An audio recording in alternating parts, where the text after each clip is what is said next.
Hello. We believe that our streets should do more than connect us, and that open space can open minds as well as hearts. We believe in creating a happier, healthier, and more connected world. We're Arbolope Studio. So, hola, my name is Irene Compadre. So it's spelled like Irene, but pronounced Irene. And I am the founding principal and design director at Arbolope Studio. I'm also visiting assistant professor at WashU. We are a landscape architecture, urban design, and public art practice, but we're also a mission-based firm. And that mission is to make the world a better place through design excellency, through environmental resiliency, and through social equity. We believe that as designers, we have a responsibility to be a part of and lift up the communities within which we live. We are a firm of 15 people right now. We're located primarily in St. Louis, in the Grove neighborhood, but we also have staff members in, New York. Where? New York, that other state, Florida, and Europe. I'm really sorry, Paul, it just escaped me. Indiana, there we go, that other state that has an I.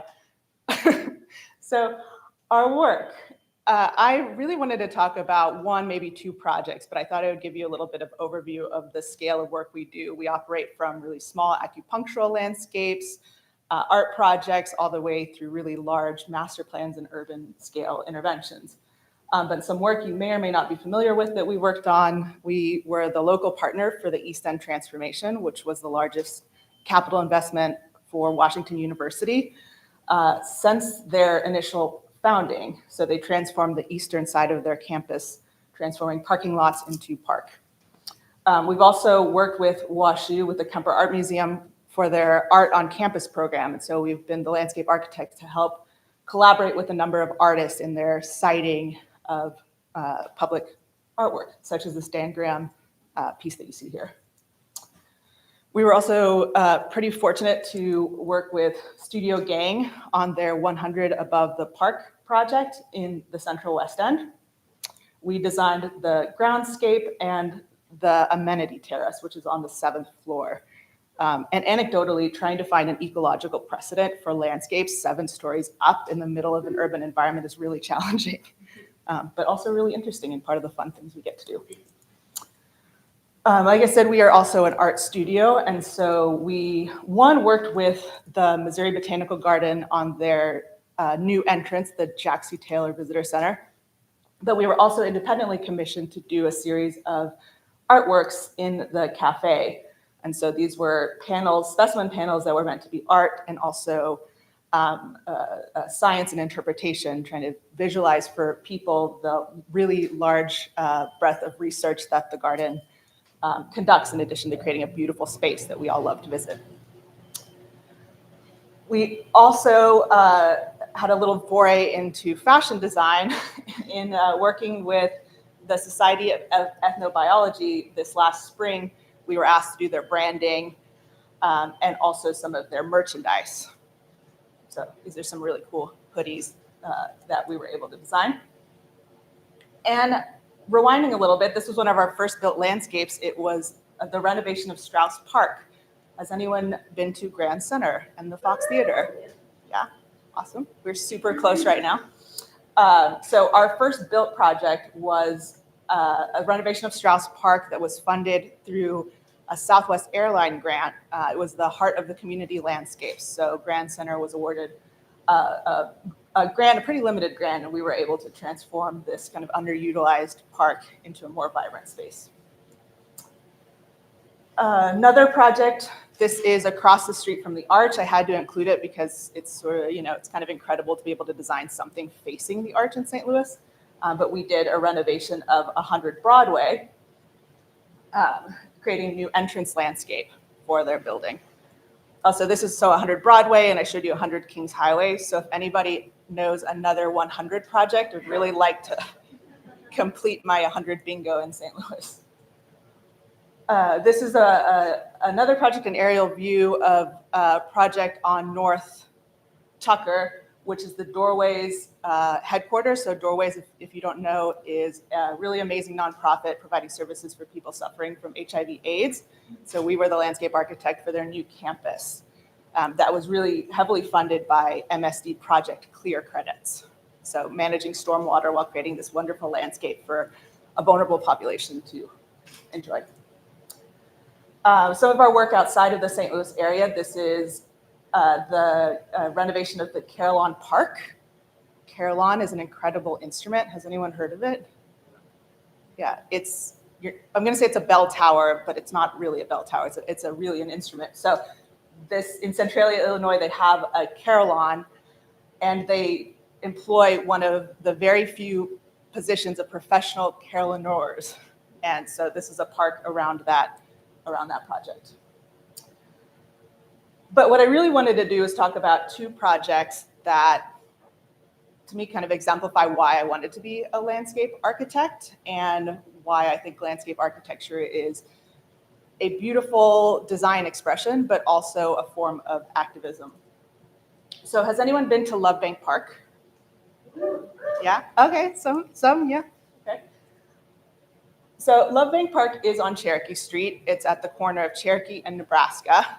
And for as long as I've been in St. Louis, which is a little over 20 years, there's been a desire to create a public space on Cherokee. It's one of the reasons I ended up studying landscape architecture, is this feeling that I loved that street. It was one of the few places that I felt had a visible presence of immigrants and Latinos. And so I wanted to do some public good project there since as long as I've been here. But it's been a challenge over the years. There's a lot of feelings about public space and creating new parks in the city. So in about 2014-15, there was a neighbor to this lot, Will Porter, who lived across the street, who watched this series of empty lots owned by the business association just exist. You know, they're periodically mowed, so it was a beautiful asphalt lot. And he also saw that the neighborhood kids really didn't have anywhere to hang out and gather. And so he put up a basketball hoop. And he instantly transformed this space into a public space. And Cherokee, being a really great neighborhood and community, saw that and wanted to invest further. So these lots that could have been sold to a developer, that could have become some, housing or business, the community felt like, no, this was something worthwhile, that we really need to invest in public spaces. So we were hired in about 2016 to create a park that was part basketball and part other functions. It was a little undetermined at the time. And we saw how diverse Cherokee is. That's one of the things that's most exciting about the park. And we were really excited about this mission of codifying a public space and the power of public space to bring together community. And so we created this design that was inspired by the Venn diagram. So the idea that a lot of diverse communities come together, and what's the common space? It's a park. And so the design of the park really took that metaphor as formal inspiration. But the reason for the project is that we, again, wanted to apply for MSD Project Clear credits. So the idea was to fully fund the park through this reimbursable grant. So we needed a basketball court, we needed public space, but it all needed to serve a stormwater function. So that was always its dual job. And we were awarded in 2017 that grant. And if anybody knows about Love Bank Park, you'll know it just opened in April. So this was a long, long, long process. But it's one of the most rewarding projects that we've been able to do. So that long process was partially due to fundraising, but it was also partially due to the community really wanting, the community and the community leadership really wanting to make sure that this was a project that was heavily vetted and informed by community input. And so for years, there were a series of public engagement events. I think this one was in 2016, 17-ish. This is as early as, I think, 18, 19. We even had a few events during the pandemic. But what we did is we through a series of pop-up events, online surveys, and one of the most exciting ones was a youth workshop. So a series of youth leaders were paid to learn about public space, give input on the design of the public space, and then reach out to their friends and see what they thought about the park. So there was a series of videos and surveys that were actually created by kids for other kids to see what they wanted to see out of the space. And we took all of that input and we iterated the design. So this was the original design for the MSD project credit back in 2016, I said, and the final version of more or less what was built. And there was a lot of evolution in that time. You know, if you were going to compare back and forth, there is a building, there wasn't a building originally. We had an idea about a skate park, but through that series of events and engagement, we heard a lot that we wouldn't have known otherwise, and the design is much better for it. So this is the plan of the park as it is today. I'll talk a little bit about the different functions in a minute. But as a park, you know, landscape architects, people assume we are plants people. Not everybody knows what we do. So some people might assume we're gardeners, some people might assume, I don't know what the assumptions are, so I won't feed into them. But we do love plants. So we're not necessarily the people who install the work, we're the architects who design the public spaces. So this is a collection of plants that made its way into Love Bank Park. They're predominantly regional, so I would say native-ish. And the reason I say native-ish is that our climate has changed. Is anyone here a gardener? Yeah, so if you're a gardener, you will have noticed in the last 10, 15 years, our plants have changed a little bit. So when we say we design native landscapes, what we think we need to design are appropriate landscapes of the place that promote as much biodiversity as we can and have as much ecological resilience as they can. And so we're looking for plants of the region that will do well with our changing climates of St. Louis. St. Louis is not the same ecology as it was 200 years ago. So predominantly native plants, partially funded by the Missouri Department of Conservation. And so also for them, straight species plants are quite important. The planting palette, because we're always having a lot of fun with our landscapes, is white and pink because it's Love Bank Park, and that was the color palette of the park. And anecdotally, there's a lot of heart-shaped leaves. Okay. So over the course of construction, there was a lot of testing. This was a labor of love for us. As landscape architects, we had a building architectural partners, Pattern Ives, who's also based in St. Louis and is also partially woman-owned, who did the architectural pavilion down the middle. That's a really bold and incredible statement. But there was a lot of testing, a lot of iteration. Nobody working on this project took this as a job. This was a thing. This was why we went into design practice. And so we were all super excited. For us also as educators, we thought it was really important to tell the world, how do you build a park? So we all see the shiny, beautiful images at the end. We all go to the parks. But the majority of work that we do is design. So, you know, this is almost 10 years of design process, construction, almost a full year of construction. And so we had a series on Instagram, which I think you can still find, that takes our series. It was done by a WashU City Studio fellow, but a series of how to build a park, which is pretty charming. So the park, you know, here's the aerial rendering, so design process, and the final park, which opened in April. So the basic idea of the park was it needed to be heavily a space to play basketball. That's where it was born, out of a basketball court. That was going to be its main anchor program. But because this is a really diverse neighborhood, we wanted to incorporate other functions. Has anyone been to the Cinco de Mayo festival on Cherokee? Yeah, a couple people. What other things? Jazz crawl? Maybe. Huh? Print Bazaar. Yeah, Print Bazaar, Lo-Fi on Cherokee. That's where I met my husband, so really big fan of Cherokee Street. So we know Cherokee is a place of a lot of community events, a lot of public events, a lot of art events. And so we knew we wanted to create a plaza. Because I'm Mexican-American, one of the inspirations that we took is Latin American plazas. And so we were looking about the architecture of Latin American plazas. So we brought in some of that thinking into the park. There was a shade structure because St. Louis, we all know how important shade is. And while we feel that trees are the best architectural structure for shade, we also needed some immediate shade. And so that's this pavilion designed by Pattern Ives. And they were super cool. They were thinking about like industrial materials, low cost materials, but maximum shade. And so they were inspired by highway trusses and the chain link fence that needed to surround basketball to make sure that basketballs didn't fly into the street and kids didn't run out and get hurt. And so they took those materials and created this really exciting pavilion space. But so we have the plaza, we have the kind of shade connector, and then we have basketball. And it's pretty simple, right? But it has instantly become a destination. That was us, the aldermen, former aldermen, and community members who helped see the project through.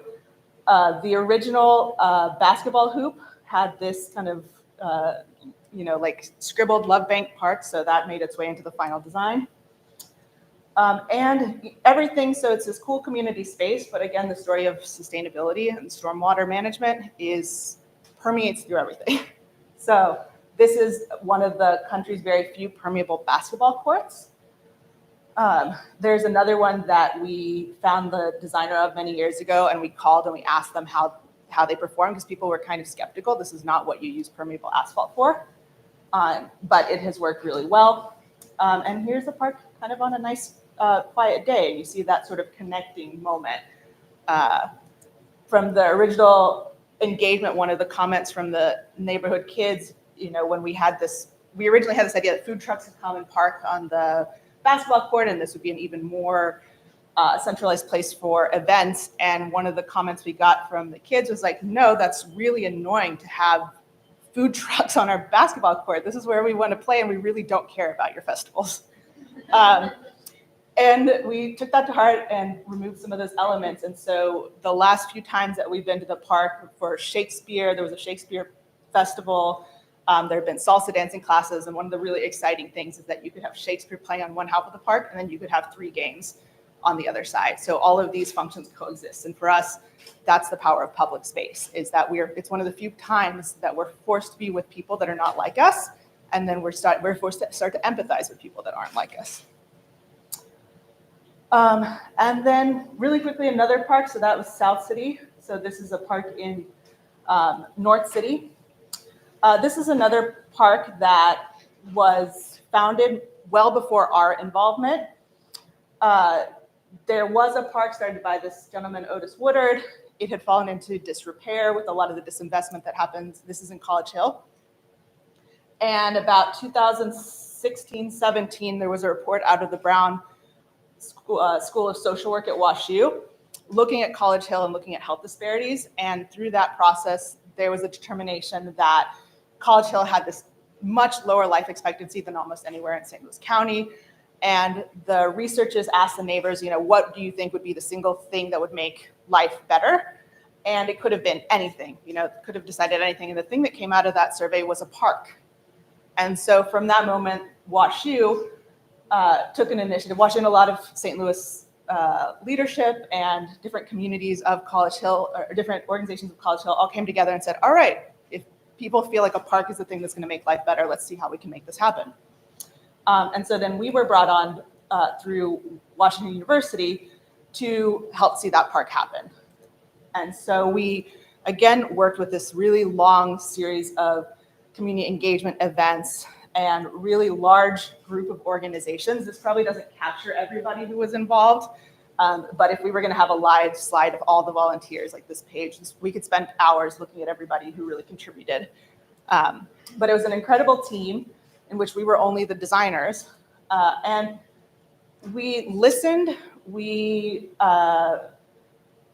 looked at the site, we listened, and we developed a park that we really feel is of Peace Park and of the comments that we heard. So there was an online survey, there were pop-up events, there was neighborhood canvassing. There have been a lot of community cleanup days, planting days, construction days. So it's not only a park designed by the community, it's actually been physically made by our broader St. Louis community. We made a model because for us, it's a really important part of our process, physically modeling things and understanding the challenges of the site. St. Louis is fairly flat, and this site is one of the few really topographically challenging city lots And so part of the design is really influenced by that challenging topography. But the ultimate design, so taking advantage of the topography, creating an amphitheater space. One of the things we heard was that exercise, like multi-generational landscapes and exercise and fitness was really important. Again, if we had come to this on our own, we might have thought community gardening, we might have thought a lot of things. But this was the predominant interest that came out of the engagement. So there's a series of exercise circuits along the right-hand side there. And the park had always been an orchard since I think the time of Otis Woodard.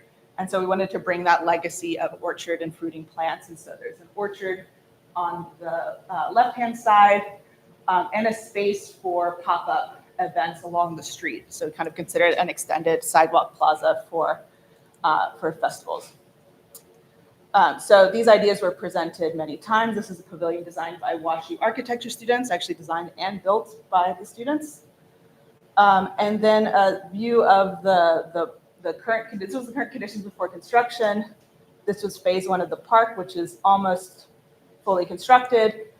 And the idea that that park could grow and really take over this neighborhood. This is the world's, I think, largest freestanding Corinthian column. It's kind of incredible.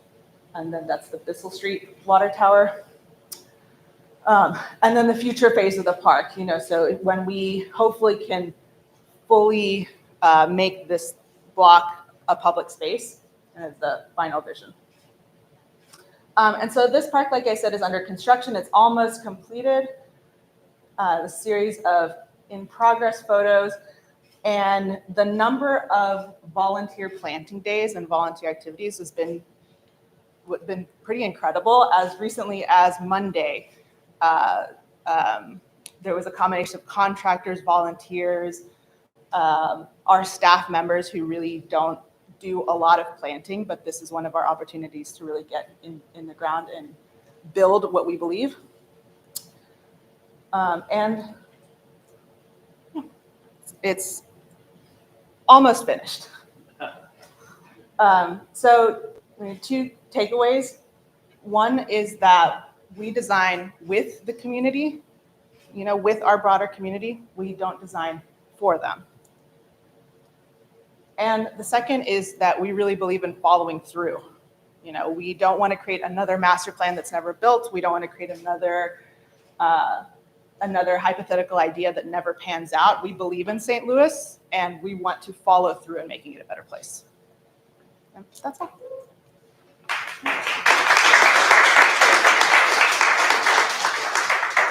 Does anyone have any questions, or we can just mingle now? Anybody have any questions? We can do a little microphone question.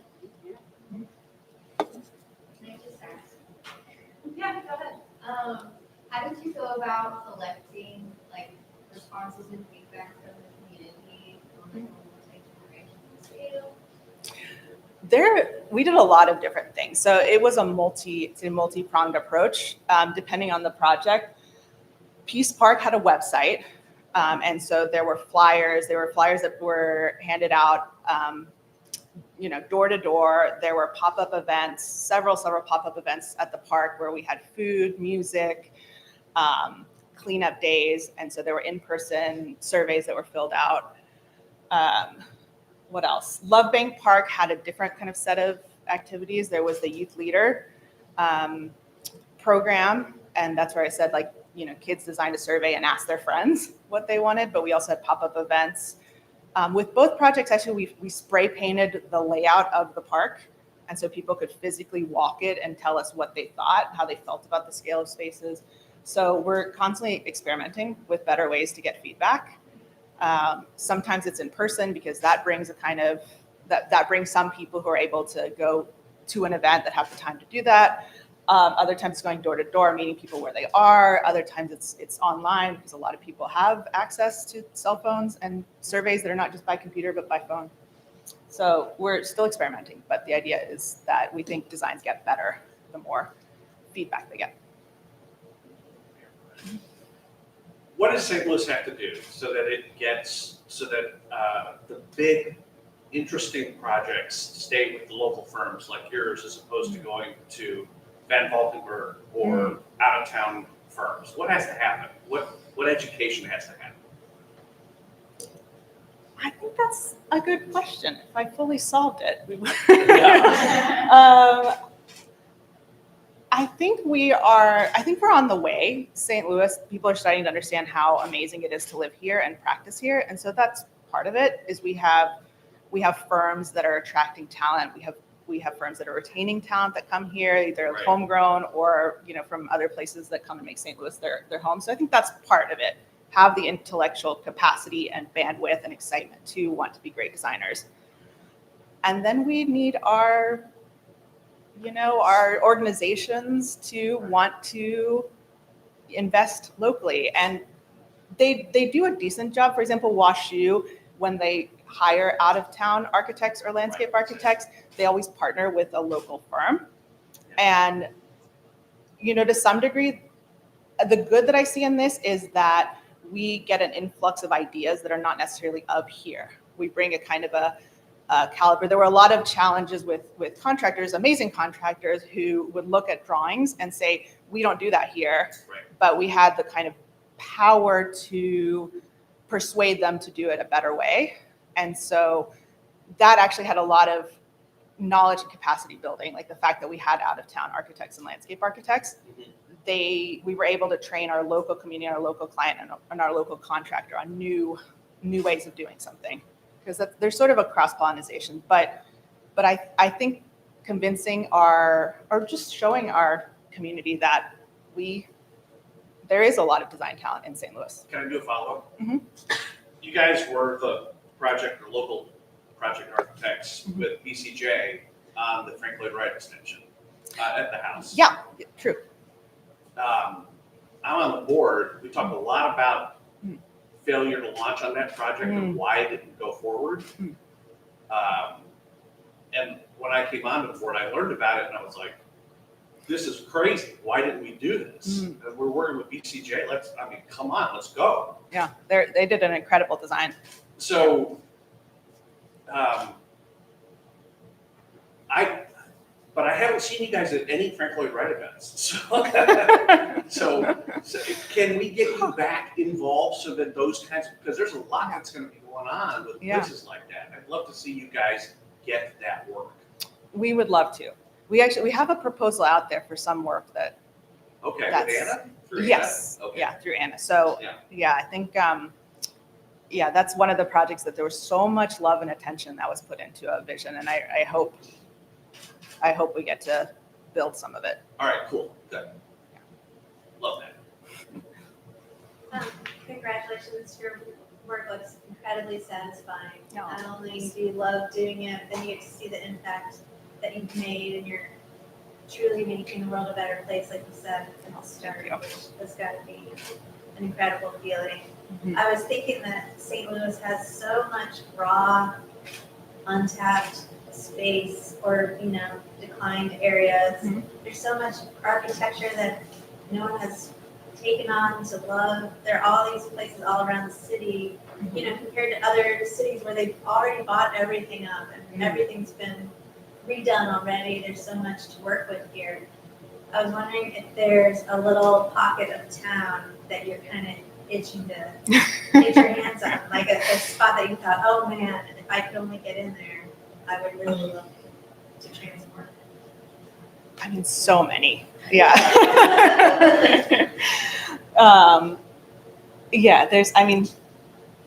Every streetscape, every road, every empty lot, all the roofs, it's kind of like the desire's kind of endless. So we just get really excited when somebody has the bandwidth to hire us or another landscape architect to try to make St. Louis better. There's so much space that is under-designed. And when that happens, it's not fun to walk there. It's not fun to be there. It's just wasted a lot of wasted space. So we kind of we joke and we say everything is a landscape. So we'd be happy to make any of those better. What was the process of working with the owner of the lot for Lopez Park? They were kind of condition before you got involved, or The lots were owned by the Cherokee Business Association, so they had been buying empty lots on the street to help stabilize them over many, many years. And so they owned them, and some they asphalted because that was what made financial sense to them. They fenced a few off, but they were already owned by the Community Improvement District. And so the process of working with them was great. They were a really amazing client. I'd say they were even more gung-ho about community engagement than we are, and we really believe in it, but they really felt that it was very important not to have kind of pay lip service to the idea of like, oh yeah, we talked to the community. They really, really wanted this to be kind of a homegrown effort. So they were great. Yeah, and it's really exciting that a business district, rather than trying to create a bigger tax base, was like, no, we're going to invest in our public space. So that's not every business district. Going back to the question about like attracting talent and getting institutions to be invested in local firms, is there any particular advice you give to, say, young designers or designers who are pivoting to a new field, who maybe are looking to get a better sense of like how to find their path, their direction here in St. Louis? Any advice you might want to give? Everyone should study landscape architecture. It's a lot of fun. I think an advice to young people, just to keep believing in what you're doing. There have been so many times I didn't know landscape architecture existed when I was studying. I studied building architecture and art, and I worked in a theater company. And I think it's just like you have a set of things that's exciting to you, and if you just keep exploring them, you will find your way to do good. I'm joking, not everyone has to be a landscape architect, though there's a severe shortage of landscape architects. So if this is your inclination, it's a really good field to go into. But it's just to continue to not be discouraged and to keep trying. It's like, I think if you continue to be passionate and continue to try to do good, I believe it will pan out. Do you have to have an education in architecture to get involved in this, or is there ways for the graphic designers like myself to put my way in there somehow? Yeah, it's kind of exciting. So to practice a landscape architect, you likely need to get a master's in landscape architecture, but that master's program attracts people from super diverse backgrounds. So some people have architecture backgrounds, some people have landscape architecture backgrounds, but there's people that came from the sciences or graphic design or art or business administration, or it's like the backgrounds that come into the programs are really diverse. And that's actually one of the appeals. Like, it's a very multidisciplinary field. So most schools get really excited to bring together a really diverse cohort. Yeah. So you don't necessarily need an architecture background. And WashU has a Master of Landscape Architecture program. That is really great. What spaces outside of St. Louis have really inspired you and helped cultivate some of your ideas that you guys have executed here? I think there are incredible details almost everywhere we've ever traveled. So I think one foundational set of memories is just my family lives in Mexico and Ecuador and Spain. And so we would always travel to visit our family growing up. And I think that diversity of different ways to think about public space and different attitudes towards public space and the commons has been really formative. I also think beautiful natural parks, like the natural parks in the US are incredible. It's like the Muir Woods in California, like the feeling of being in a grove of 2,000-year-old trees, like that power was so incredible. I think to me that's equally powerful to some of the like beautiful pieces of architecture in Europe or great public spaces. So I think it's those kind. It's like a little bit of that.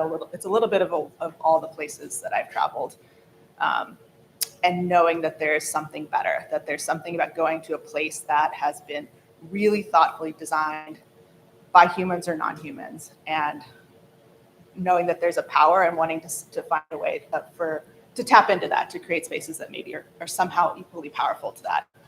Different, but meaningful. Another question? I wanted to give just a tiny bit of filler background. What we do here at Arbolope, the whole mission is to build up the ecosystem, the creative community of St. Louis. So going more like the grassroots of things. And what's fascinating to me is that I'm incredibly extroverted. I meet a lot of new people all the time. I'm like constantly in all kinds of different communities. So there's all these tiny little circles of St. Louis. But when I met Malika, we were talking about the pottery that is back on the back table. And she told me about your studio, and I looked you up, and I was like, how are you here? And I didn't know about you. And how did we not talk to you about Design Week? And, and like, I love big books. I keep saying love big books, but that's a big part. But it was fascinating to me that you somehow like circumvented my radar. So I'm really, really appreciative that you're here, that you can share, and I hope that's the true mission of this nonprofit, is that one tiny touch, even though it's just these few people in this room, our Design Week, just so many new people coming out and seeing spaces, or even coming out, like seeing Midtown for the first time in a long while, and they're like, what's going on over here? You know, there's so much in St. Louis still. So Yeah. I look forward to following now more of these projects and seeing where you go too. So I just wanted to say Thank thank you you. so much for being here and also answering my very last minute super casual email. Hey.